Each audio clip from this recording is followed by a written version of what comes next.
The frustration that I hear from people in the United States, and a lot of you guys on this channel, seems to be getting worse and worse.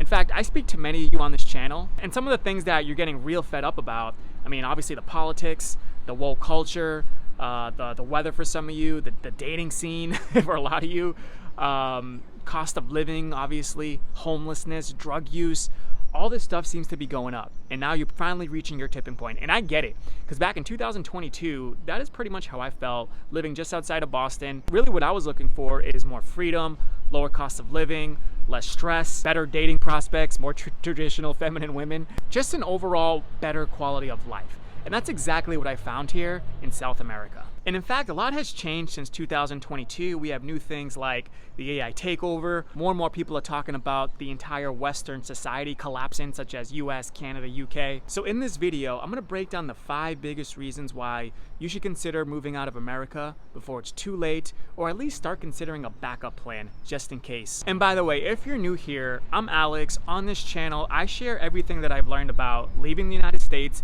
and living a much higher quality of life here in South America for much less as a man over 35. So if that sounds interesting to you, be sure to subscribe. Let's get into the video. So reason number 1, the value simply isn't there anymore, right? The juice isn't worth the squeeze. Cost of living in the United States has completely outpaced quality of life.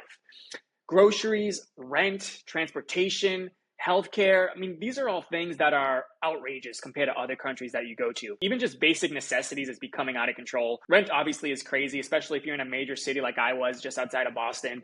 Transportation, I mean, going to the airport, whenever I go back to Logan Airport in Boston and I take the Uber to get to a location where I'm from, $85, right? Compared to anywhere in South America, I mean, $85 is going to give me a domestic flight anywhere within the country. Healthcare, I was paying several $100s a month as a self-employed person for healthcare that I didn't even really use. Just annual checkups, I would still have to pay a copay. I'd have to book months in advance. Just a terrible healthcare system compared to other countries. But just about everything has gone up. Americans are paying more than ever, yet they feel more poor than ever as well.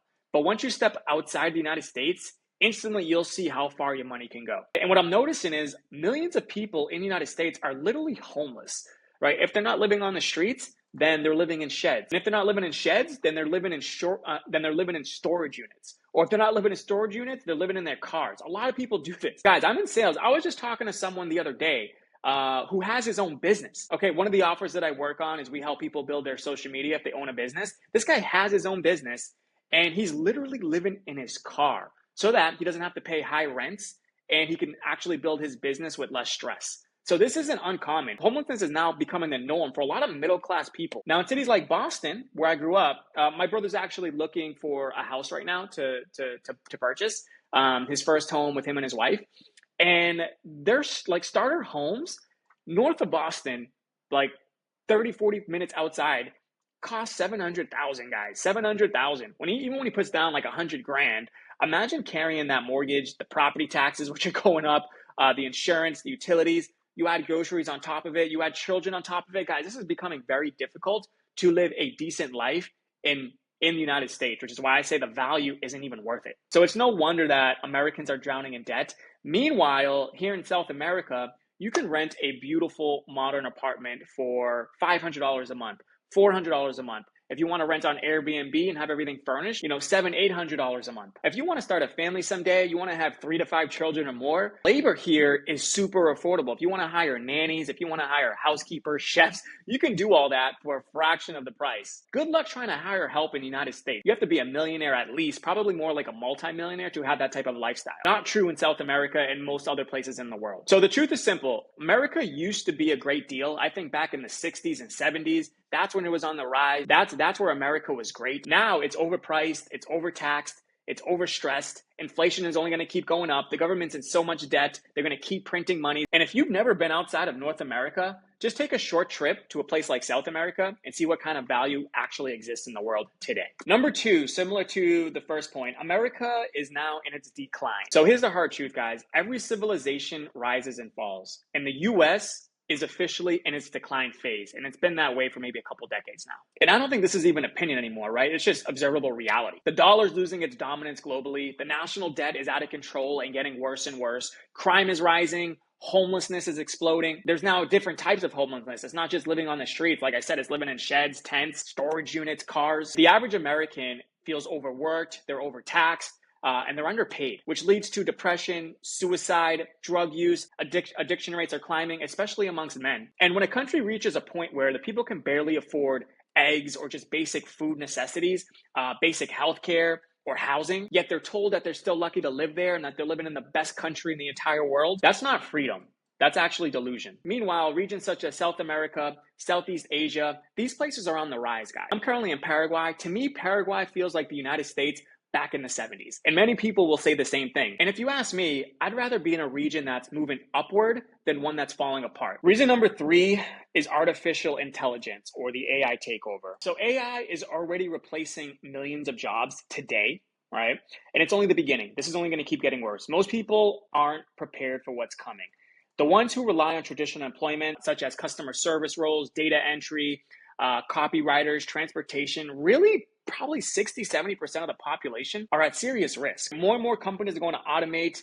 This is going to cause unemployment to rise. Poverty is going to increase. So will homelessness, more addiction, more social unrest. Things are only going to get worse because of AI, which isn't going anywhere. This is only going to accelerate. And again, we're already seeing it, right? So imagine what happens when it does accelerate even faster. And I put a note here to play Bernie Sanders' clip. Bernie Sanders recently released a clip on what AI is going to do for the middle class and the lower middle class. So it was a really big wake-up call. I'll let you play the clip if you want to watch it. But my point is, what we're seeing now, America's decline, the value just getting worse and worse, this is only going to accelerate because of AI. I mean, the good news is there is a way out of this, right? In fact, your only way out is to get residency or passport in another country. It's to have a plan B. So that's actually a big reason why I'm doubling down on building a personal brand. Because in this new world that we're heading in, your reputation, your relationships, your audience, your community, this is going to become your protection against AI replacing you and your skill set. Because it's very difficult to be replaced if you have real human connection, if people trust you, if they follow you, and if they believe in what you stand for. And that's exactly why I started this channel. I wanted to share everything that I learned about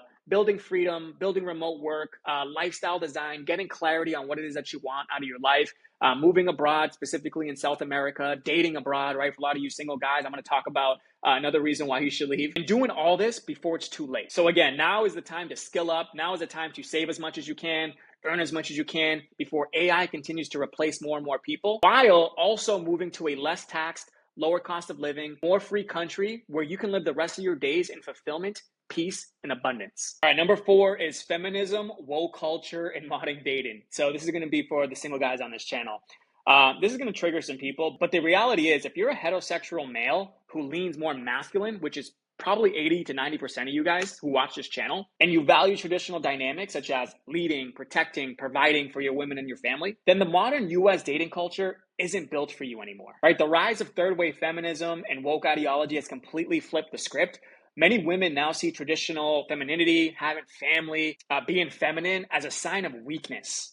And many men are afraid to be masculine because they might be labeled as toxic. Maybe they might catch a case. Not to mention, if you get married, like good luck in divorce courts or family courts. They're all against the men and all for the women. So just as America's value is pretty much going downhill overall, even from a relationship or marriage or dating aspect, again, the value isn't there compared to other places you can be. And as men, I mean, most of us don't want to dominate or control another woman. What we want to do is provide, protect, and make our partner feel secure while also being appreciated and respected for it, okay? This is some of the conversations I have with some of you guys who book consulting calls. You might be married, you might have a girlfriend, and you're doing everything that you can to be that masculine man who provides, protects, right? Who doesn't dominate or control, but you're not feeling the reciprocation from your woman. In return, she is not doing the things that add value to your life. So you're putting all this value into the relationship and you feel like you're not getting the same in return. This is normal in the United States now. Most women want 50-50 everything. They want no prenup. They get full control in divorce, right? Government systems back them up if the relationship fails. And as a man, that's not balance for you. That's more of a trap. In Latin America, it's quite the opposite, all right? Femininity is still celebrated. Women appreciate masculine leadership. They see their role as a feminine, more traditional woman still as very valuable, which it is. And I'm not the guy here that bashes American women, all right? The first 30 years of my life, I only dated American women for the most part. And I dated really good women. But today in 2025, guys, as a 37-year-old man, if I want kids someday, if I want a family someday, who am I going to choose? Which woman am I going to choose to have to be the mother of my children? It's going to be the women in South America versus the American women for all reasons I'm talking about here. And then reason number 5, which is a big reason for me, this wasn't the biggest reason, but for a lot of you it is because the country is more divided than ever. All right, you're either on one side or the other. You're either left or you're right. And if you don't fully align with someone's political views, you're automatically labeled or hated. And it's gotten to a point where people don't even feel safe living in the same neighborhood as someone who thinks differently from them politically, right? I was on a relocation offer in sales. And what we did was we helped people in the US move to Europe. And a lot of those people wanted to move simply because of political reasons. If someone thought differently from them politically, they no longer felt safe in their own neighborhood. They felt like they were dealing with like a terrorist or something, which is crazy to me. Now, personally, I never cared much for politics, right? I don't obsess. I really don't care who the president is. Call me, I don't know, call me whatever you want. But I've always believed that no politician controls how I live my life. And what's crazy to me is how emotional people get about politics nowadays. My dad, for example, and I'll keep it real, he does not like Trump. And simply because I don't hate the guy, nor do I like the guy, right? Again, I could care less who the president is. Call me more, I don't know, maybe I'm more libertarian. I don't even care. I prefer not to talk about politics in general, but because I don't hate the guy, I'm automatically assume that I'm on the opposite side. So whenever politics comes up, I just avoid the conversation entirely. Now, the good thing is I haven't been in the United States or lived there since 2022. So I don't have to deal with this anymore. This doesn't come up in conversations in places like Paraguay, Colombia, Peru. But unfortunately, if you're still in the United States, that's the kind of environment that you live in now. Maybe it's not with family, but go to a debate and you'll see that disagreement equals hostility. And as I mentioned, down here in Paraguay or really any country in South America, it's completely different. Locals and expats aren't divided by politics. People just want freedom. They want safety. They want affordable living. They want less taxes. They want less power of government. And they want the ability to speak their mind without being hated. So at the end of the day, I think the truth is simple. The US doesn't offer the same freedom, value, or peace of mind that it once did. And for many people, staying there means paying more, working harder, and enjoying less. But if you're willing to take the leap, there's a whole entire world out there where your dollar goes 3, 4, 5 times further than what it does right now, where life moves slower and people still actually value things that matter. And for me, that's exactly what South America represents. Now, it's definitely not perfect, but at the end of the day, it's where I found more fulfillment and a much higher quality of life for much less. And if you're serious about traveling through or moving to South America and you want some help figuring it all out, I offer one-on-one private consulting calls, links in the description, or if you just want to watch similar videos to this one, then click that one right there, and I'll see you in the next one.